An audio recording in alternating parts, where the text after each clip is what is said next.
Hello and welcome to Parenting Your Child with ADHD. This is a webinar by Space Hertfordshire. My name is Kim. I am the Services Manager and Education Support here at Space, and I'll be delivering this online session for you today. So before we start, I would just like to share a bit about the charity and what we offer. So Space Hertfordshire is a charity that is really committed to supporting families of children and young people who are neurodivergent.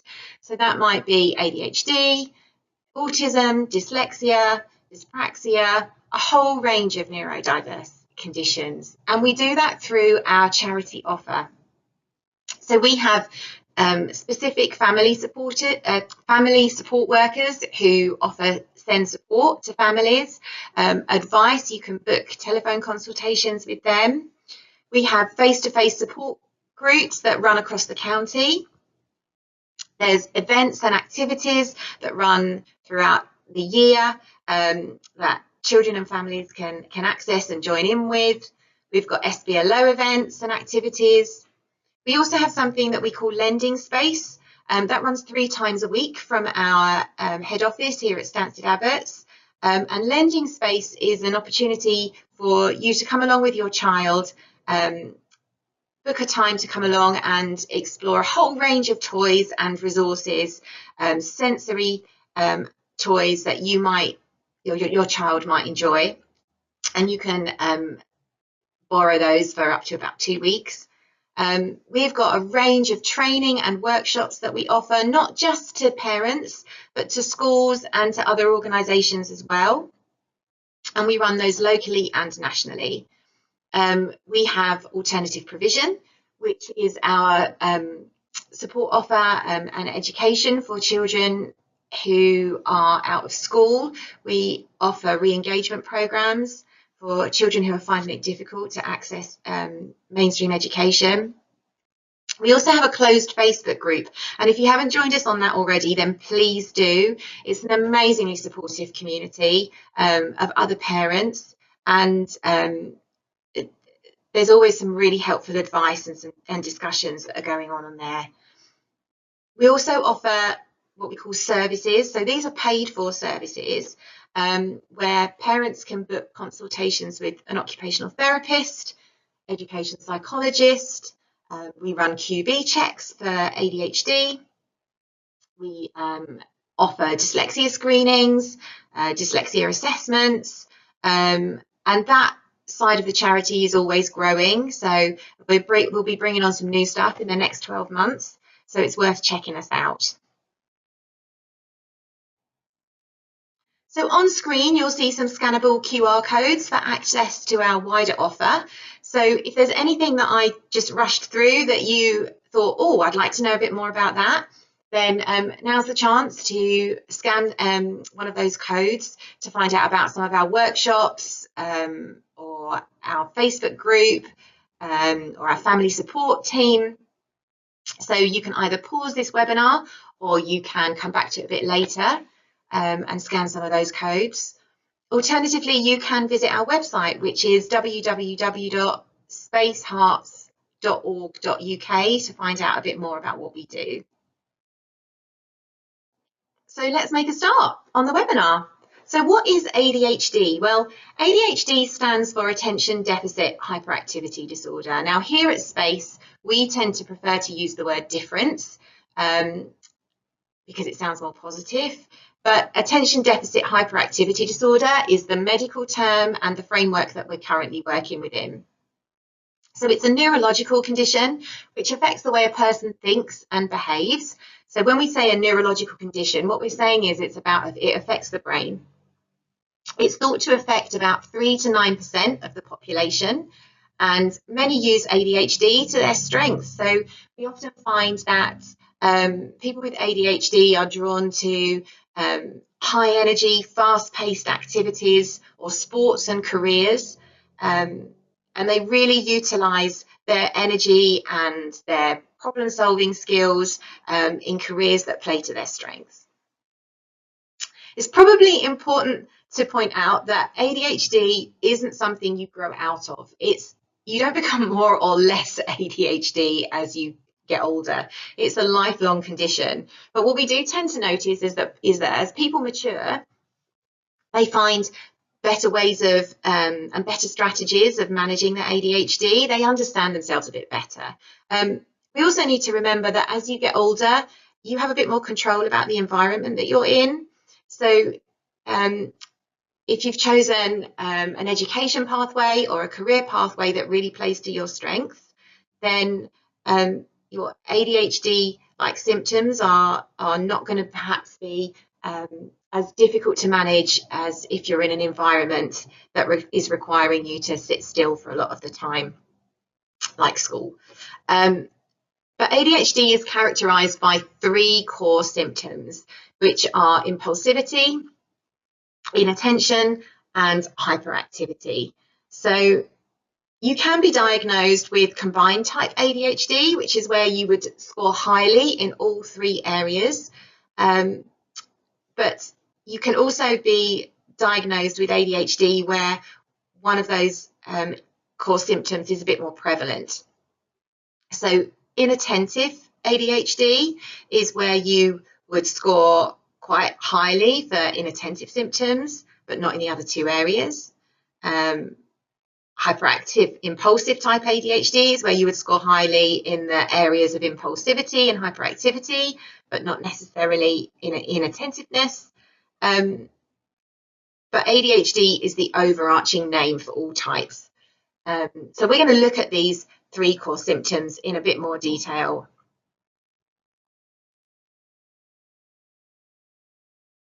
So let's start with hyperactivity. So hyperactivity is about having more energy than others, but you can also have a hyperactive brain. So this is where you have hyperactive thoughts. You just cannot switch off. You can't stop thinking about different things. Your thoughts interrupt each other all the time. Your mind is constantly racing. But if you're hyperactive, you generally find that you feel very busy, you're quite fast paced, and some of the common behaviours that we see when it comes to hyperactivity are this constant need to move, excessive running and climbing, excessive talking very, very quickly, fidgeting quite a lot. So those are the typical behaviours that we might see, and the ones that we understand the most. But it is important to note that hyperactivity also encompasses how quickly our thoughts can come to us as well.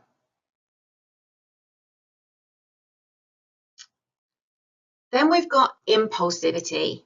Well, impulse control is around how we process an action, how we, if we've got good impulse control, we can decide whether something is a good idea or not, or what the consequence might be, deciding if and when, how to do something.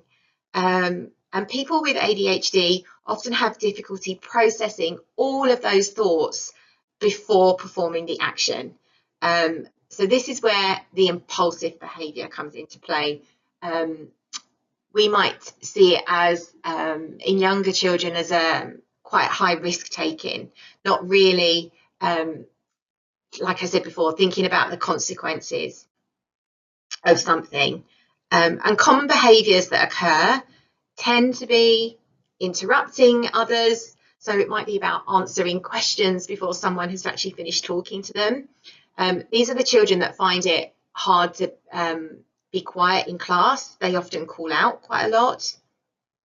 When they're having conversations, there might be something that the other person says that triggers something in their brain, reminds them of something, and then they'll interrupt and need to get their idea out, and can't wait for the other person to finish speaking. They might have difficulty sharing or being patient in a group, waiting in line for something that they really, really want. Often we see them not considering consequences of actions, like I said, and making lots of small errors in some of the ways that they approach different things because they haven't quite thought through stuff. So impulsivity can be quite challenging. in certain situations for our young people with ADHD.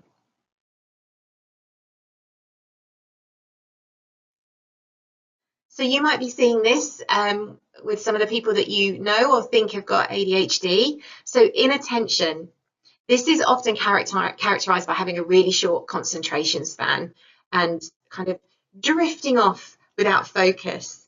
And short attention spans are really common with people with ADHD. And what we know from the growing research is that one of the things with ADHD is that it can particularly affect memory skills. So people with ADHD can find it really, really difficult to recall things that they haven't been able to focus on. So it's a myth that people with ADHD can't focus on anything. They absolutely can, but they're much better at focusing on things that they are really, really interested in. So common behaviours that we might see due to inattention are being forgetful, losing things, finding it really difficult to follow instructions because they just can't remember them, often get accused of not listening. There might be difficulty staying focused, often fiddling, appearing distracted during times when they're being spoken to, making careless mistakes, being quite disorganized or messy. And so these are all inattentive symptoms that we might see.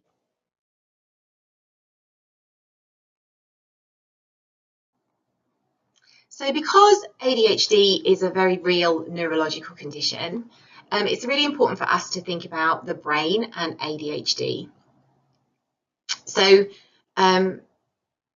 ADHD is not about bad parenting. Okay, it's not something you have or haven't done as a parent. So give yourself a break. If you've got any guilt about that at all, it absolutely isn't. It's not naughtiness in your child, and it's absolutely not a behavioural disorder, whatever you might read on the internet. It's a neurodiverse condition. All our brains are wired differently. Your brain is wired differently to my brain, which is wired differently to the brains of the people in my family. So it's a neurodiverse condition, and it's about how the brain works. So ADHD affects the brain in a number of ways. One of the ways that we're finding out from research is that ADHD can affect the way that the brain regulates dopamine. So dopamine is the feel-good hormone. It's what we're always seeking. It helps keep us regulated. But if you have ADHD, it's really, really difficult to regulate your dopamine. And you often might hear the phrase about people with ADHD are dopamine seeking. And that's because they can't sustain the dopamine levels and manage those.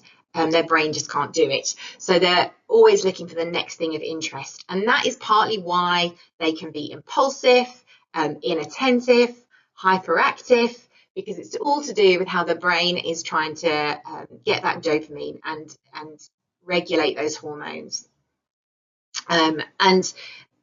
If you have a child with ADHD and is on medication, then your paediatrician might have explained that the medication is working to affect all of those dopamine receptors. But another area of the brain that is really affected by ADHD is our frontal lobe. So this is the bit at the front of your brain. It's our brain's boss. It's kind of what's in charge. It's the sensible part of you. We know that our frontal lobes aren't fully developed until about our mid-20s. However, they still play a really, really important key role in our children's development because our frontal lobes plan and organise all our thoughts, our actions, and it controls our emotional responses. So in ADHD, the frontal lobes might find it really, really difficult to filter out all the information that comes through in our environment. finds it really, really hard to process everything. So that also contributes to the hyperactivity, the impulsivity, and the inattention.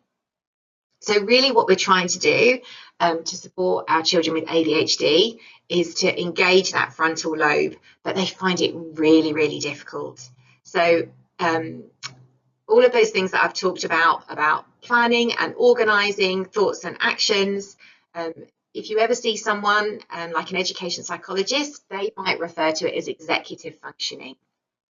So your memory, your planning and your organisation skills are all part of your executive functioning, which is to do with our frontal lobe. And those are all skills that if you have ADHD are a bit more challenging for you and may need more strategies and support around. So when it comes to supporting our young people with ADHD, it's really important to think about communication and the way that we communicate with each other. And one of the most important things we can do as a parent or a carer is to actively listen to our child, like really, really listen to our children.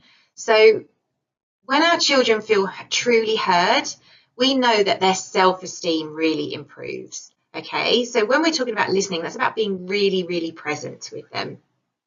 If they trust us with those little things, they might seem really unimportant to us, but when they come to you about the little things, and we really listen and pay attention to that, then they're much more likely to share the big things with us too as they get older. So some of that is about thinking about how can we create the right moments to talk. So for a lot of children, not just children with ADHD, but for a lot of children, when they come out of school, they've had a really full-on busy day. So one of the things we can do is actually pick up on their cues and avoid asking them questions immediately after school when they might be feeling tired and overwhelmed. Just find a quiet moment, perhaps after a younger sibling has gone to bed or in the car on the way to football practice. So finding those moments when there's limited distractions and it's quiet, then those can be much better ways of asking your child questions about their day.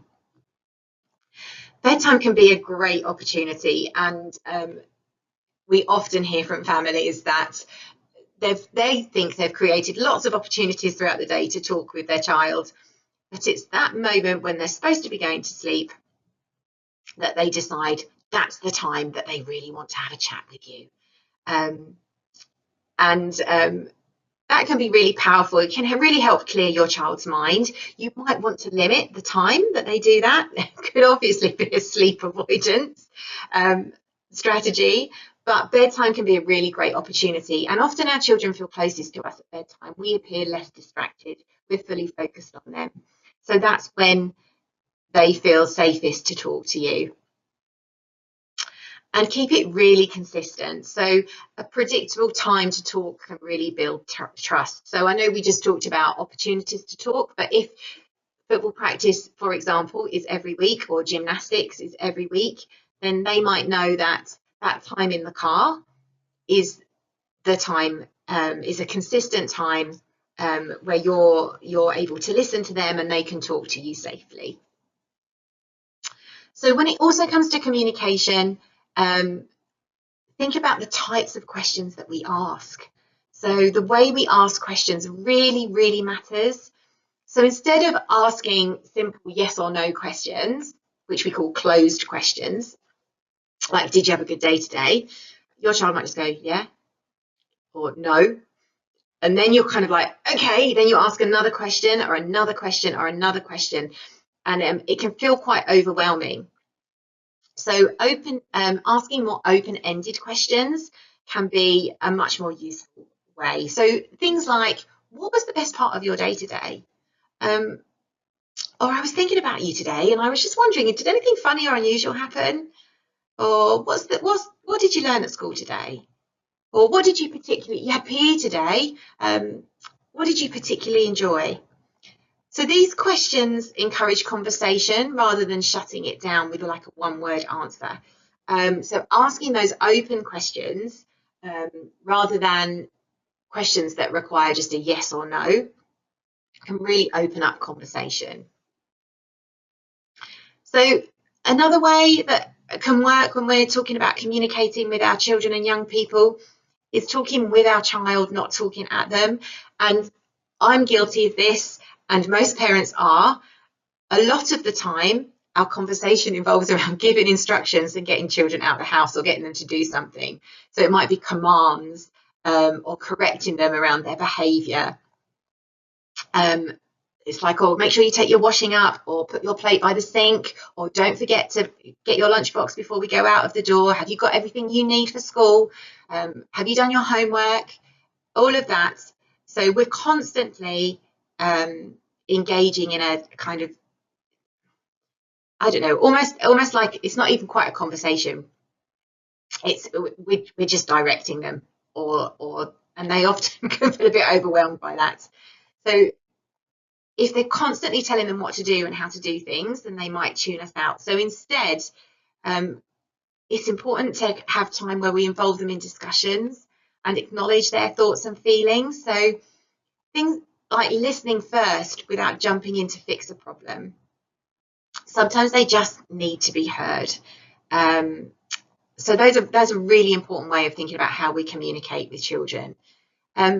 Also, thinking about making sure that we say what we mean and we mean what we say. So it's really important that we say to our children, what we say to our children is both realistic and enforceable. So, for example, if you say, right, that's it, you're grounded for a year, they'll know that's not true. And it kind of weakens your credibility as a parent. So instead, be much more precise, because your child may take things quite literally. So, for example, if you're saying, right, we've got 5 more minutes, set a timer to make that concrete, to make that real. So say what you mean and mean what you say. It's really important. Another important thing is about managing our own reactions and being in control of our own emotions. So let's be honest, every parent has lost their temper at some point, right? We haven't meant to. We've said things that we regret.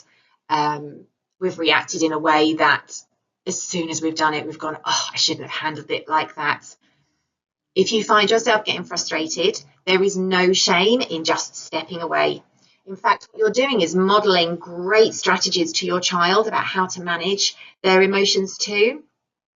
So if you can recognize that you're feeling frustrated, and it's not always easy in the moment, and we're not going to get it right all the time, but if you can recognize that you're getting frustrated, take a deep breath, take yourself out of the room, just say that you'll be back in a few minutes, and then return in a few minutes to continue the conversation as calmly as you can. Be mindful of your tone of voice. So children with ADHD are really, really sensitive to criticism, to tones of voice, and they can spot and perceive things as being critical, even if we don't mean it. So if we're a bit tired and our tone of voice changes, that can feel like we might be annoyed. That can be interpreted as being annoyed. So your tone of voice is critical. And our ADHD children are really, really sensitive to our tone of voice. The moment you shout, the moment you raise your voice, it's over. Your child is likely to escalate too. They're really attuned to us. They pick up on our emotions and our reactions. And when we raise our voice, we are actually giving them more energy to keep going, because we have we have escalated and made our child more dysregulated. Okay, so I know it's not always easy, but if we model shouting as a response, our children will learn that shouting is the way to resolve conflict, and that can have long-term consequences that we don't want for our children. So it's really, really important to think about how we're managing ourselves. Putting your oxygen mask on first. You've probably heard that phrase before. That's really true. The other thing to think about is what we call language to validate. So this is about positive communication. And healthy relationships and conflict resolution always starts with positive communication. So this is about acknowledging their feelings. And this can be really helpful for us too, because if we acknowledge their feelings, they start to de-escalate, and then we start to de-escalate too. So things like, I don't know, maybe they need to finish an activity because you're going to be going out soon. So you might say, I know it's really disappointing that you need to finish that activity, or I know this is really tough for you. I'm here to help. Things like praising their efforts, like, I can see you're really trying hard to explain this to me. I really want to understand. Let's just take a couple of minutes to think about this and try again. Or even validating their bravery. If they've come to you about something, like saying, thank you for sharing your feelings with me. We all feel really vulnerable when we're sharing our feelings. Our children even more so, because sometimes they can't predict how an adult is going to react. So if they've come to you and they've shared their feelings, saying thank you for sharing your feelings with me can make children feel really valued. And when they feel valued and respected, they're much more likely to communicate openly, develop what we call strong emotional intelligence. So that can be really, really useful. Also giving positive instructions. So saying what a child should be doing, not what they should not be doing. So we are naturally wired to not really hear the not in something or the don't in something. So if I said to you, don't think of a pink elephant, most of you now will be thinking of a pink elephant, because you have to think of a pink elephant to not think of a pink elephant. So saying what they should be doing rather than what they shouldn't can be really, really helpful. So instead of saying don't run, because what your child will hear is run, if instead of saying don't run, you say walk next to me and hold my hand. Thank you. And saying thank you is also really powerful, because if we say walk next to me, please, or can you walk next to me, that's a request. What we want is for this to be an instruction. You're trying to keep your child safe. Okay, so walk next to me, thank you. Oh, put your book back on the shelf. Well done. Put your Lego back in the box. Thank you. So all of those are in contrast to don't run, or don't throw the book, or don't get more toys out. It's like Lego back in the box, put the book on the shelf, and walk next to me, and follow that with a thank you or a well done. Okay, because that creates the expectation.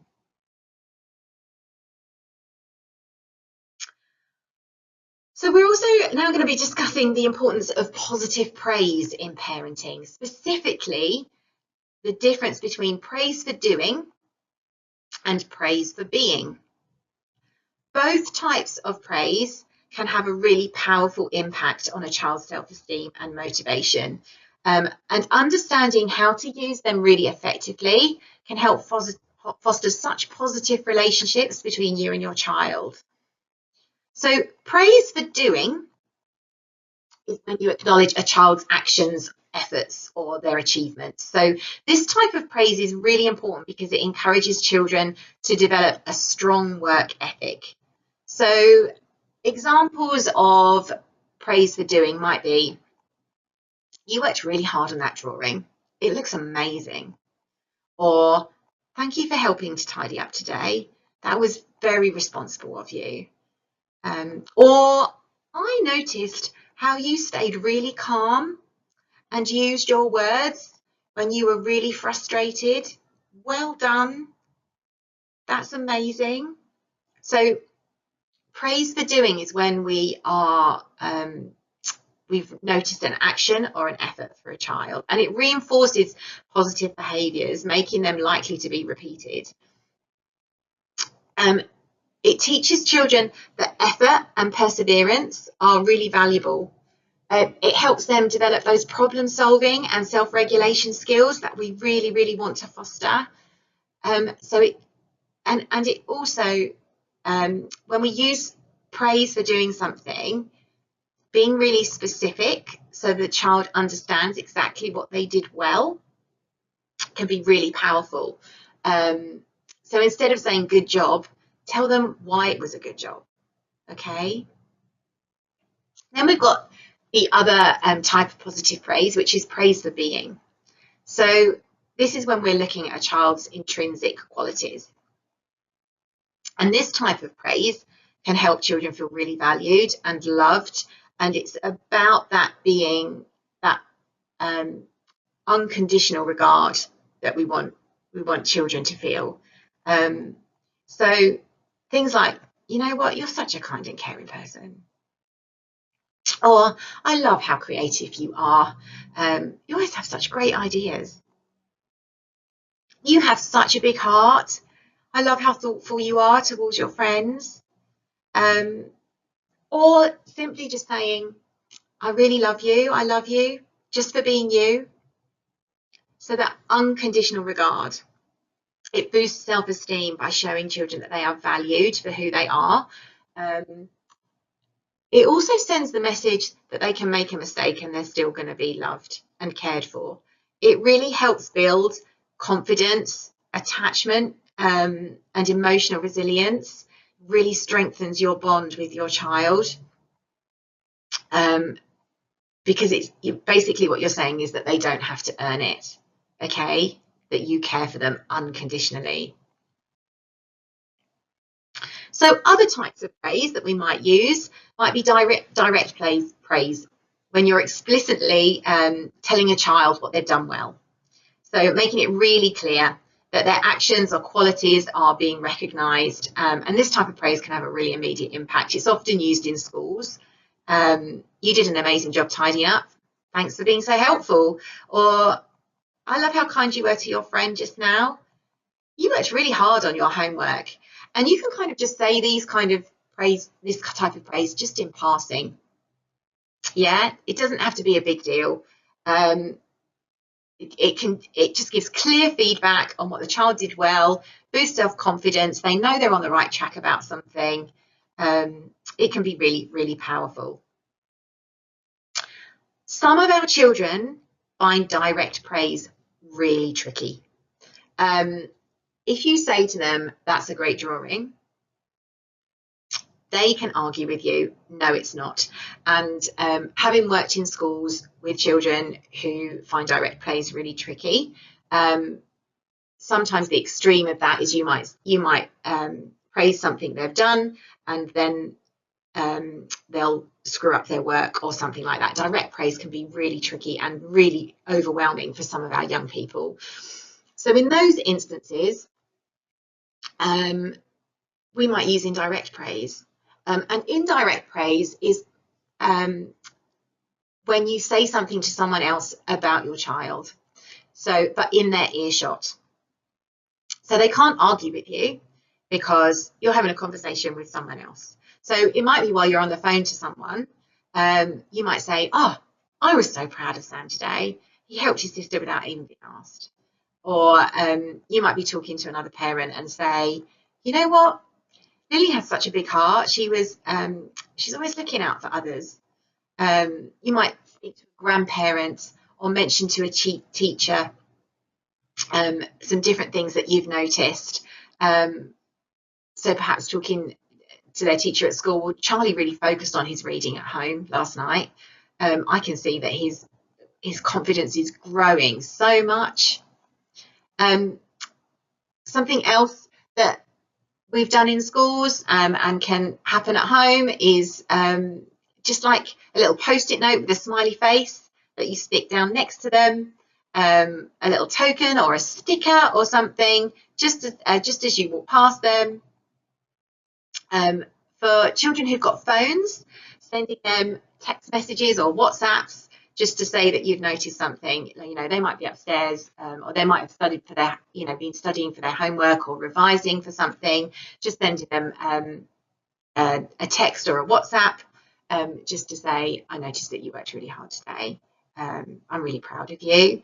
Those kind of things can feel a lot less overwhelming than if you're communicating directly with them.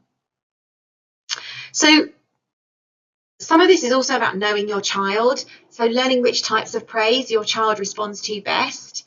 And some might be they respond to some things better in one situation and other things better in another, or they respond to something one day and not the other. But these are just things to just have in your toolbox, your parenting toolbox, around different ways that you can foster really not just positive behaviour, but positive relationships with your child.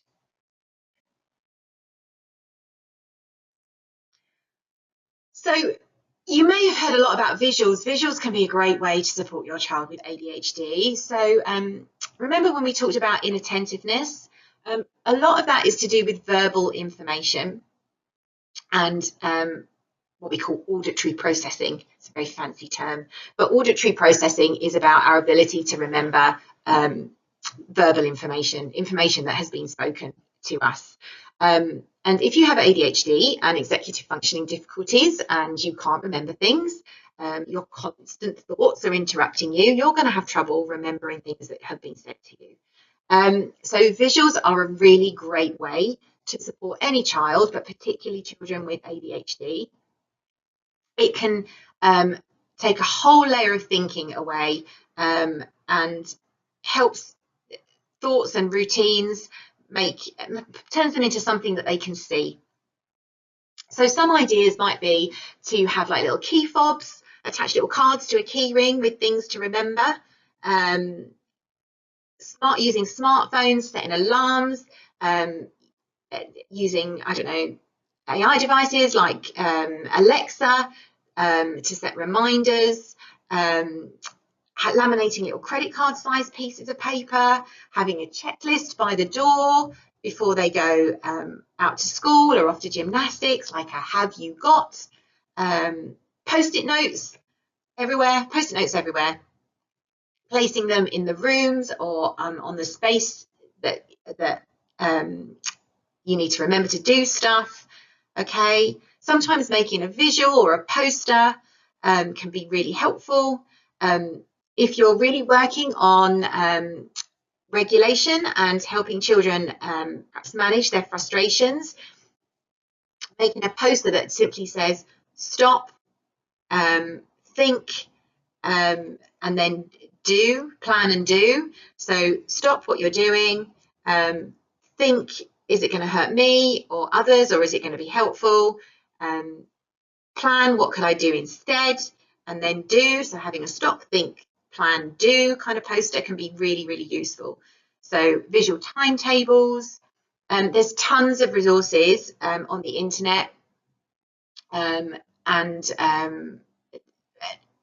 looking on Instagram, there's tons of people out there showing different ways that visual resources can really, really help support children with ADHD. So if you aren't following people on any social media, I would definitely check it out. Even follow some teachers, because a lot of people are posting a lot of content out there that can be really, really helpful. Using I statements.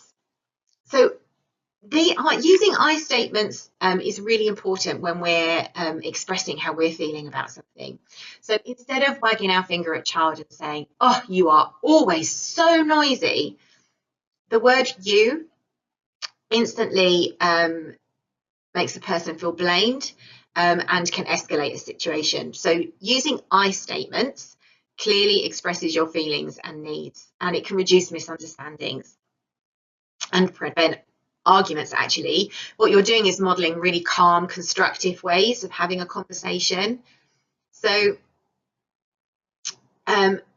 using an I statement is about saying how you feel, describing a specific behavior, and explaining the impact of that behavior.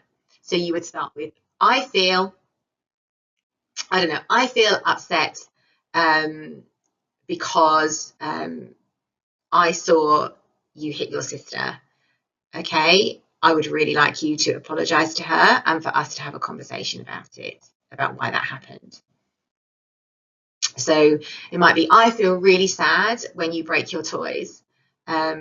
if you can't get something to work, please come and ask me for help instead, because I really don't want your toys to be broken because we can't get a new one. Or I get really worried and upset when you're late and you don't call. I worry about you. I care about you a lot. I really need you to phone so that I know where you are. If you don't, or you aren't able to do that, I'll have to start calling your friends' houses, or we'll have to start putting restrictions on you going out. Okay, so that's what we're talking about. I feel, I need, or I want, and then kind of like a solution, really. So it's about being really respectful and really calm. What you will see is that your children start talking like that too. You have to be prepared for that and acknowledge that. And that's what comes all the way back to the listening, active listening to your child. Okay. So they can help make managing ADHD feel less personal to your child if you're using I statements. So it's really neutral, it's really quick, it's used in a lot of conflict resolution situations, from schools through to the prison service, and it can really help contribute to you having a happy, regulated child. Okay, we've come to the end of this webinar. So we've looked at a whole range of things. We've explored an understanding of what ADHD is, what those 3 core characteristics are, like the combined type, inattentive, hyperactivity, impulsive type ADHDs. We've looked at effective communication. We've looked at the importance of positive praise, both direct and indirect praise for doing, praise for being. We've touched on the benefit of visual resources and the effectiveness of I statements. So we've covered a lot of stuff in about 40 minutes. So well done for listening. Your feedback is so valuable to us. So please scan the QR code or visit the link on the screen to complete a short survey. We're really, really grateful to you for accessing these webinars. So thank you so much for watching, and we really look forward to seeing you soon.